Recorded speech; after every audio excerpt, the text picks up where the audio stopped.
पिछले भाग में आपने देखा कि कैसे नागिन शिवाली की मुलाकात ऋषभ नाम के इंसान से होती है। कुछ समय बाद वो एक घने जंगल में उसके सामने अपने नागिन होने के राज का पर्दाफाश करती है और साथ ही आपने देखा कि उसी समय कुछ दूरी पर एक भयानक साया दिखाई पड़ता है। वो साया किसका था, जानने के लिए कहानी को आगे जानते हैं। कौन है ये छिपकली जिसकी बाहों में मेरा ऋषभ समाया हुआ है? मैं इसे छोड़ूंगी नहीं। वो डरावनी चुड़ैल गुस्से में उन दोनों की तरफ अपने कदम बढ़ाने लगती है कि उसके पलक झपकाते ही शिवाली और ऋषभ वहाँ से गायब हो जाते हैं। और उनको इस तरह गायब होते देखकर चुड़ैल हक्की बक्की रह जाती है और हैरानी से कहती है, कहाँ गए वो दोनों? अभी तो यही थे। मेरी आंखों के सामने एक दूसरे से चिपके पड़े थे। उन्हें धरती खा गई या फिर आसमान निगल गया या फिर मुझे वहम हो रहा था। नहीं, ये नहीं हो सकता। चुड़ैलों को आज तक कभी वहम नहीं हुआ। मैं जिसके लिए यहाँ लौटी हूँ उसके पास जाकर ही मुझे सच का पता लगाना होगा। यहाँ चुड़ैल जंगल में ऋषभ को किसी लड़की के साथ देखकर अपने ख्यालों में उलझ जाती है। तो वहाँ शिवाली नागलोक और ऋषभ अपने घर पहुँच चुके थे। शाम के समय ऋषभ अपने कमरे में बैठा शिवाली के ख्यालों में खोया खुद से कहता है, भगवान आप ना जबरदस्त हो। मतलब मेरा दुख आपसे देखा नहीं गया तो मेरे लिए दूसरे गोले से लड़की भेज दी और दूसरे गोले में भी नाग गोले, मेरा मतलब नागलोक से। मेरी जिंदगी की गाड़ी तो आपने सैड ट्रैक से एडवेंचर ट्रैक पर ला दी है। कितनी सुंदर है शिवाली, उसे देखकर आंखों में चमक आ जाती है। ऋषभ शिवाली के बारे में सोच ही रहा था कि तभी उसके कमरे की लाइट्स फड़फड़ाने लगती है। साथ ही खिड़की दरवाजों के पर्दे भी जोर जोर से उड़ने लगते हैं। कुछ ही देर में फड़फड़ाती लाइट्स बंद हो जाती है और घना अंधेरा छा जाता है। ऋषभ को समझ नहीं आता कि ये क्या हो रहा है। तभी अचानक से उसका फोन बजने लगता है। डर के मारे फोन उसके हाथों से छूटकर नीचे गिर जाता है और फोन से आवाज आती है, ऋषभ बेबी, फोन उठाओ ना, मैं वापस आ गई हूँ। अंधेरे में इतनी डरावनी आवाज सुनकर ऋषभ का डर के मारे बुरा हाल था। वो धीरे धीरे फोन के करीब जाता है। तभी अचानक लाइट्स ऑन हो जाती है। वो जल्दी से अपना फोन उठाकर जैसे ही पीछे मुड़ता है तभी सामने भयानक चुड़ैल को देखकर डर के मारे जमीन पर गिर पड़ता है। क्या हुआ ऋषभ? मुझसे डर क्यों रहे हो? मैं तो तुम्हारी खुशी हूँ ना, मुझसे क्यों डर रहे हो? फिर आओ मेरे पास, आओ मेरी बाहों में। दूर रहो। कौन हो तुम? कौन हूँ मैं का क्या मतलब है? नहीं जानते तुम मुझे? नहीं जानते? जिंदगी में दूसरी लड़की क्या आ गई? अपने पहले प्यार को भूल बैठे। कितने भुलक्कड़ इंसान हो। अब डर के मारे तुमने हकलाना चालू कर दिया। हाँ, चंचल हूँ मैं, तुम्हारा पहला प्यार। चुड़ैल के मुंह से ये सब सुनकर ऋषभ का सारा डर हैरानी में बदल जाता है। वो चुड़ैल को अच्छी तरह घूर घूर कर उसके इर्द गिर्द घूम घूम कर देखते हुए कहता है, तुम चंचल हो? कहाँ से? कुछ भी बकवास कर रही हो। यहाँ तुम्हारा थोपड़ा देखकर डर के मारे मेरे प्राण पखेरु होने वाले थे। अपने प्यार को पहचान नहीं पा रहे हो ऋषभ? समझ सकती हूँ, इसमें तुम्हारी कोई गलती नहीं है। अब मैं मरकर चुड़ैल जो बन गई हूँ, लेकिन तुम्हें अभी मैं अपने चंचल होने का प्रूफ देती हूँ। तुम्हें याद है ना, जब हम हॉस्टल के सामने किस कर रहे थे और कैसे उस गार्ड ने डंडे से सूत कर तुम्हारी बैठक सुझाई थी, जिसके कारण पूरे 2 हफ्ते तक मैं बैठने के लिए तड़पता रहा। ये बात तो बस चंचल और आर्यन ही जानते हैं। क्या सच में चंचल चुड़ैल बन गई है? ऋषभ सोच में पड़ा ही होता है कि तभी वहाँ शिवाली अपने अर्धनागिन अवतार में प्रकट होती है। चुड़ैल शिवाली को आधा सांप और आधा इंसानी रूप में देखकर पहले तो हैरानी से घूरती है। फिर वो उसके चेहरे को ध्यान से देखती है तो उसे याद आता है कि ऋषभ उसी लड़की की बाहों में जंगल में था। शिवाली, तुम यहाँ इस वक्त क्यों, कैसे, किस लिए? मुझे तुम्हारी याद यहाँ खींच लाई मेरे प्रेमी। क्यों? मेरा रात्रि में यहाँ आना उचित नहीं है क्या? ओ इनावर, तू कौन है और किस हक से मेरे ऋषभ के साथ ऐसे चिकनी चुपड़ी बातें कर रही है? इनावर, ये कैसा विचित्र शब्द है। और ऋषभ, ये कुरूप नारी आखिर है कौन? कुरूप? यू कॉलिंग मी अगली? कुरूप होगी तेरी अम्मा। तेरे जैसी आधी इंसान आधी जानवर को इनावर ना कहूँ तो क्या कहूँ? हाँ, तभी शिवाली अपने इंसानी रूप में आती है और उसी समय ऋषभ का दोस्त आर्यन गुनगुनाते हुए मस्ती में उसके घर आता है और उसे आवाज लगाते हुए उसके कमरे में आता है।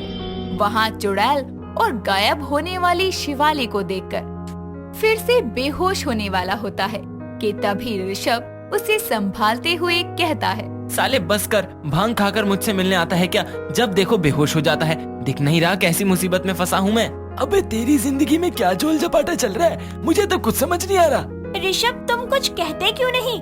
आखिर कौन है ये कुरूप नारी जो मुझ नागिन से बार बार प्रश्न पूछ रही है? नागिन? अच्छा, तो तू एक इच्छाधारी नागिन है, तभी जंगल में तुम दोनों अचानक से गायब हो गए थे। मायावी कपटी रेंगने वाली जानवर, नागलोक के सारे नाग मर गए थे जो तू मेरे ऋषभ को अपने प्यार के जाल में फंसाना चाहती है। एक नागिन को इतने कटु वचन कहने का दुस्साहस कैसे किया तूने?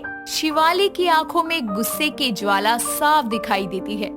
माहौल को बिगड़ता देखकर आर्यन दोनों के बीच कूदते हुए कहता है, स्टॉप! नॉनसेंस औरतों! चलो, लगता है ये आर्यन संभाल लेगा। मेरे दोस्त को भी तो कुछ बोलने का मौका मिलना चाहिए कि नहीं? इससे अच्छा तो ये बोलता ही नहीं। ठीक है तो शिवाली, फिर meet my ex girlfriend Chanchal, who become a चुड़ैल, और चुड़ैल meet my new girlfriend Shivali, she is a इच्छाधारी नागिन। ऋषभ की भाषा शिवाली को समझ नहीं आती। तभी शिवाली के हाथ पर बना सर्प का निशान लाल होने लगता है। वो ऋषभ की तरफ देखती है और कुछ कहने से पहले ही तुरंत वहाँ से गायब होकर नागलोक लौट आती है। उधर अपने पहले प्यार को एक नागिन के प्यार में पड़ता देखकर चुड़ैल भी झटके से वहाँ से गायब होकर जंगल में लौट आती है और गम के सागर में डूब जाती है और खुद से कहती है, भरी जवानी में पहले मैंने अपनी जान गंवाई, मरने के बाद चुड़ैल बनकर ये भद्दी भुंडी शक्ल ले पाई। अब मेरे प्यार ने ही मुझसे कर ली बेवफाई। मेरी खोपड़ी एकदम सुन पड़ गई है। क्या मुझे लौट जाना चाहिए? नहीं नहीं, मैं निराश नहीं हो सकती। मौत के सागर में डुबकी लगाकर मैं यहाँ सिर्फ अपने प्यार ऋषभ के लिए आई हूँ। एक बार उसे छोड़ चुकी हूँ, अब दोबारा नहीं छोड़ सकती। यहाँ चुड़ैल खुद से बातें कर रही होती है तो वहाँ नागलोक में शिवाली अपने हाथ पर बने सर्प के निशान को देखकर कहती है, आखिर मुझे नागलोक लौटने का संकेत किसने दिया? मैंने, ताकि बिना कुछ जाने तुम जो मूर्खता करने जा रही थी उसके प्रति तुम्हें आगाह कर सकूं। तुम्हारे कहने का क्या तात्पर्य है? तुम्हें कुछ पता भी है? वहाँ पृथ्वी लोक पर ऋषभ मुझे उस कुरूप स्त्री के बारे में बता ही रहा था कि तभी वो कुरूप स्त्री उस मानव का पहला प्रेम है जो मरने के बाद एक भयानक चुड़ैल बन गई है। आओ मेरे साथ। इतना कहकर वैशाली शिवाली को जादुई गोले के पास ले जाती है और उसे चुड़ैल की पिछली जिंदगी की झलक दिखाते हुए सब बताती है। ये सब जानकर शिवाली हैरान रह जाती है और वैशाली उसे वापस पृथ्वी लोक ना जाने की सलाह देती है, लेकिन वो नहीं मानती। नहीं वैशाली, मैंने ऋषभ से प्रेम किया है, वो भी सच्चा प्रेम। मैं उस चुड़ैल से नहीं डरती, वो तो वैसे भी मर चुकी है। अपने प्रेम को पाने के लिए यदि मुझे उस चुड़ैल से टकराना भी पड़ा तो भी मैं पीछे नहीं हटूंगी। इतना कहकर शिवाली नागलोक से वापस पृथ्वी लोक ऋषभ के घर पहुंचती है। तभी वो चुड़ैल भी वहां आ जाती है। दोनों को फिर से अपने घर में देखकर ऋषभ और आर्यन को कुछ समझ नहीं आता। तभी चुड़ैल और नागिन एक साथ कहती है, ऋषभ मेरा है, फैसला एकांत में हो तो ही भलाई है, दुष्ट चुड़ैल। इतना कहकर शिवाली अपनी जादुई शक्ति का प्रयोग कर सबको वहाँ से गायब कर जंगल में ले आती है, जहाँ पहुंचकर आर्यन ऋषभ से कहता है, ये सब क्या हो रहा है? ये तो ये दोनों ही बता सकती हैं। पता नहीं अब ये दोनों क्या करने वाली हैं। इस तरह नागिन और चुड़ैल एक दूसरे के आमने सामने होती है। आखिर अपना प्यार पाने के लिए दोनों किस हद तक जाएंगी? क्या होगा दोनों के बीच? जानने के लिए बने रहिए कहानी के अगले भाग के साथ। नागलोक की नागिन नैना नागराज की सबसे छोटी और नखरे वाली बेटी थी। उसकी ख्वाहिशें और नखरे उठाते उठाते तो स्वयं नागराज भी परेशान थे। एक दिन जादुई गोले पर धरती लोक के एक आइसक्रीम वाले का दृश्य देखते हुए नैना अपने पिता नागराज और बहन नगीना से बोलती है। पिताजी, मुझे रंगीन बर्फ खानी है जैसे पृथ्वीलोक के लोग खाते हैं। रंगीन बर्फ? परंतु क्यों पुत्री, बर्फ भी कोई खाने की चीज है। ऊपर से रंगीन बर्फ तो नागलोक में कहीं नहीं मिलेगी। कहीं नहीं मिलेगी पिताजी, और लाने की भी जरूरत नहीं है। नैना के नखरे ज्यादा ही बढ़ते जा रहे हैं। दीदी, आपको तो मेरे से पता नहीं क्या नफरत है। हमेशा मेरी ख्वाहिशों के बीच आने में आपको मजा आता है। ख्वाहिशें नहीं, नखरे हैं तेरे। हर चीज के लिए नखरे। तुम नागराज की बेटी हो, इसका मतलब ये नहीं कि तुम हर चीज में नखरे दिखाओ। नगीना की बात से दुखी होकर नैना अपने कक्ष में चली जाती है और वहां जाकर रोने लगती है। ये देखकर नागराज उसे मनाने जा ही रहे होते हैं कि तभी नगीना उनको रोकते हुए बोलती है। पिताजी रुक जाइए। आप बार बार ऐसे नैना के हर नखरे पूरे करते रहेंगे तो वो जिंदगी में कभी भी खुद को संसाधनों के अनुरूप नहीं ढाल पाएगी। परंतु तुमको पता है ना, अगर कोई उसकी ख्वाहिश पूरी ना करे तो वो कैसे जिद पर अड़ जाती है। 1-2 दिन जिद करेगी, बाद में समझ जाएगी। नगीना अपने पिता को नैना को मनाने नहीं जाने देती, जिसके बाद किसी को अपने कक्ष में न आता देखकर नैना गुस्से में आकर अपने कक्ष का सामान इधर उधर फेंकते हुए बोलती है। मैं एक नागिन हूँ, फिर भी मेरी ख्वाहिशों के लिए मुझे अपने पिता और बहन पर निर्भर रहना पड़ता है। पिताजी तो तब भी मेरी बातें मान लेते हैं, लेकिन नगीना दीदी तो मेरे नखरे ना पूरे करती हैं, ना करने देती हैं। 21 वर्ष पूरे होने के बाद जब मेरी शक्तियाँ मुझे मिलेगी तब मैं इनको बताती हूँ। नैना गुस्से में खाना खाने से मना कर देती है। 1-2 बार मना करने पर नगीना और नागराज इतना परेशान नहीं होते, लेकिन 2 दिन गुजर जाते हैं। नैना ने ना तो पानी पिया था और ना ही कुछ खाया था। उसकी हालत खराब होती जा रही थी। ये देखकर नागराज और नगीना उसके पास आकर बोलते हैं। पुत्री नैना, ये क्या हाल बनाया हुआ है तुमने अपना? चलो खाना खाओ। नहीं खाऊंगी पिताजी, मुझे रंगीन बर्फ खानी है। अगर मुझे वो नहीं मिलेगी तो मैं कुछ नहीं खाऊंगी। नैना, इतने नखरे ठीक नहीं है। तुम्हारे ऊपर बड़ों की बात का कोई असर क्यों नहीं होता? आपसे तो मुझे बात ही नहीं करनी। और पिताजी, अगर आपसे मेरे नखरे नहीं उठाए जा रहे हैं तो मुझे मेरी शक्तियाँ 21 वर्ष से पहले ही दे दीजिए, ताकि मुझे जो चाहिए मैं स्वयं पृथ्वीलोक जाकर ले आऊँ। ये मुमकिन नहीं है पुत्री। ठीक है, फिर आप लोग जाइए यहाँ से। मैं रंगीन बर्फ के बिना कुछ नहीं खाऊंगी। नैना की जिद के आगे आखिर नागराज को घुटने टेकने ही पड़ते हैं और वो अपनी शक्तियों से नैना को रंगीन बर्फ यानी कि आइसक्रीम ला कर देते हैं, जिसको खाने के बाद नैना खुशी खुशी दूसरा भोजन भी कर लेती है और वो अपने पिता के गले लगकर उनको धन्यवाद करती है। ऐसे ही नखरे करके नैना अपनी एक और जिद पूरी करवा ही लेती है। कुछ दिन बाद वो अपने कुछ नाग नागिन दोस्तों के साथ बगीचे में झूला झूल रही होती है। तभी उसकी एक सखी नक्शी बोलती है। नैना, तुम ये जानती हो, पृथ्वीलोक की कन्याओं के पास बहुत सुंदर सुंदर पोशाकें होती है। अब हम तो आम नागिनें हैं, इतनी शक्तियाँ नहीं है कि पहन पाए, पर तुम तो नागराज की पुत्री हो। हाँ, वो तो मैं हूँ, और मेरे पिताजी मेरी हर ख्वाहिश को पूरा करते हैं। सारी ख्वाहिशें? तुम क्या करती हो इसके लिए? नखरे। अब मैं सबसे छोटी बेटी हूँ तो नखरे करना तो बनता है, और इन्हीं नखरों के कारण मेरी हर इच्छा पूरी हो जाती है। अच्छा, तो जरा धरती लोक की पोशाकें मंगवा कर दिखाओ। नक्शी नैना को जादुई गोले पर धरती की कुछ आलीशान सी पोशाकें दिखाती है, जिनको धरती लोक पर गाउन बोला जाता है। अलग अलग तरह के गाउन्स देखकर नैना का मन भी उन पोशाकों को पहनने का होता है, जिसके बाद वो जल्दी से नाग महल जाती है और अपने पिताजी के पास जाकर बोलती है। पिताजी, मुझे पृथ्वीलोक की कुछ पोशाकें बहुत पसंद आई हैं, कृपया करके आप वो ला दीजिए। परंतु नैना, हम नागलोक के सदस्य हैं। हम अपनी सुविधा के लिए पृथ्वीलोक से कुछ भी कभी भी यूं ही नहीं ला सकते। मुझे नहीं पता पिताजी, मुझे धरती लोक की पोशाकें चाहिए तो चाहिए। बस नैना, हर बार तुम्हारे ये नखरे, ये जिद बर्दाश्त नहीं करी जाएगी। तुम्हारे पास नागलोक की सबसे सुंदर पोशाकें हैं, फिर भी तुम्हें धरती लोक की पोशाकें क्यों चाहिए? अगर तुमको कुछ पसंद आया है तो तुम नागलोक के दर्जी से सिलवा लो। नहीं, पृथ्वीलोक पर कोई डिजाइनर नाम का व्यक्ति उन पोशाकों को बनाता है। तभी उनमें वो बात आती है। यहाँ कोई दर्जी वैसी पोशाकें नहीं बना पाएगा। तो फिर तुम उस पोशाक को पहनने की जिद ही छोड़ दो।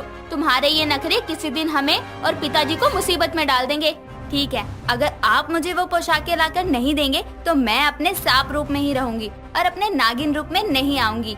मेरा चेहरा देखने के लिए आप लोग तरस जाएंगे। इतना बोलते ही नैना अपने सांप रूप में आकर नागलोक के एक बिल में चली जाती है। नागराज और नगीना उसको बहुत समझाते हैं, लेकिन वो बिल से बाहर ही नहीं आती और 1 हफ्ता गुजर जाता है। नैना बिल से बाहर नहीं आती और ये देखकर नागराज परेशान होकर बोलते हैं, कहीं मेरी पुत्री भूखी प्यासी न मर गई हो अंदर। हे भगवान, माफ करना। नागलोक के नियमों के विरुद्ध जाकर मुझे उसकी इच्छा पूरी करनी ही पड़ेगी। नागराज अपनी शक्तियों से पृथ्वी लोक से सबसे सुंदर गाउन लेकर आते हैं और बिल के बाहर खड़े होकर नैना से बोलते हैं, नैना पुत्री, बाहर आओ। देखो, मैं तुम्हारे लिए पृथ्वी लोक से पोशाक ले आया। कृपया करके बाहर आ जाओ।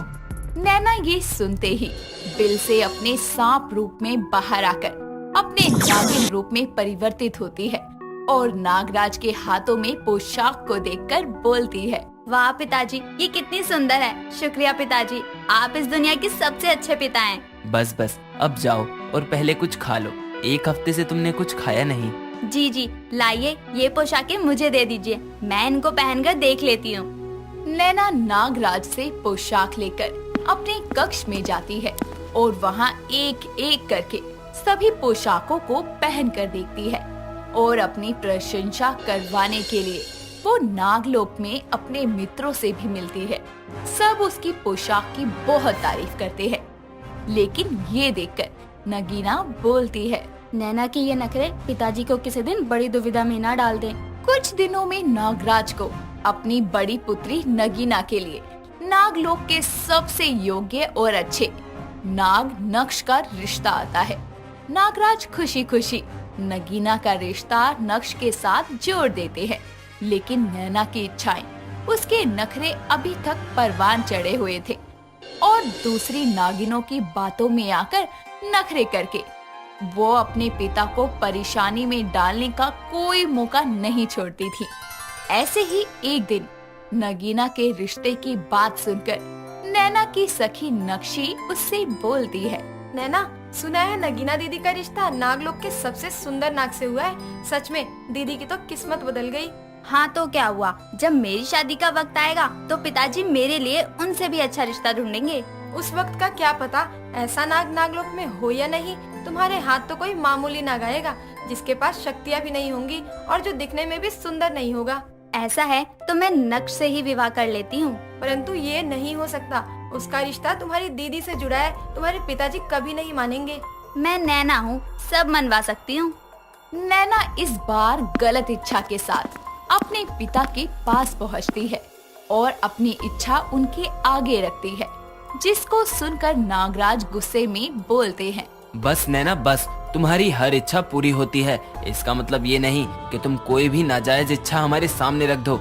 नक्श तुम्हारी बहन का होने वाला पति है, उसको पाने की इच्छा तुम्हारे मन में आना भी पाप है। मुझे नहीं पता पिताजी, दीदी को नक्श मिलेगा और मेरे समय में अगर उसके जैसा अच्छा नाग नहीं हुआ तो मैं किससे विवाह करूंगी? जबकि जब देखेंगे। और हाँ, नक्श की शादी नगीना से ही होगी। ठीक है, अगर वो मुझे ना मिला तो मैं भी अपनी जान दे दूंगी। ये सुनकर वहाँ नगीना आती है और आंखों में आंसू लिए बोलती है, पिताजी, मैंने कहा था कि इसके नखरे, इसकी इच्छाओं को इतनी हवा मत दीजिए। देखिए अब इसकी जिद किस हद तक बढ़ गई है। अब आप मेरी खुशियाँ भी इसकी झोली में डाल देंगे, मुझे पता है। नहीं नगीना बेटी, माना नैना की हर इच्छा को हमने पूरा किया, लेकिन मैं तुम दोनों से बराबर प्यार करता हूँ। तुम्हारी खुशियाँ छीनकर मैं उसको कभी नहीं दे सकता। ये सुनकर नैना गुस्से में नाग दरबार से जा ही रही थी कि तभी नागलोक के सभी नाग नागिन विद्रोह करने लगे कि नागराज ने अपनी पुत्री नैना के लिए नागलोक के नियमों को भी ताक पर रख दिया। इस वजह से गुस्से में सभी नाग नागिन नागराज को बुरा भला बोलने लगते हैं। ये सुनकर नैना को एहसास होता है कि उसके नखरे आज उसके पिता को कितने भारी पड़ रहे हैं, जिसके बाद वो उन सभी से बोलती है, ये सब मेरी वजह से हुआ है। मेरी इच्छाओं की पूर्ति के लिए, मेरे नखरे उठाने के लिए पिताजी ने नागलोक के नियमों का उल्लंघन किया। इसलिए मैं नागलोक से हमेशा के लिए जा रही हूँ। मैं एक नागिन होने के लायक ही नहीं हूँ। नहीं पुत्री नैना, मैं ये पद छोड़ दूंगा। तुमको कहीं जाने की जरूरत नहीं है। हाँ नैना। नहीं पिताजी और दीदी, मुझे आज एहसास हुआ कि मेरे नखरे उठाने के लिए आपने क्या क्या किया, और मैंने तो आज नादानी में अपनी बहन की खुशियाँ ही मांग ली थी, इसलिए मेरी यही सजा है। नहीं पुत्री।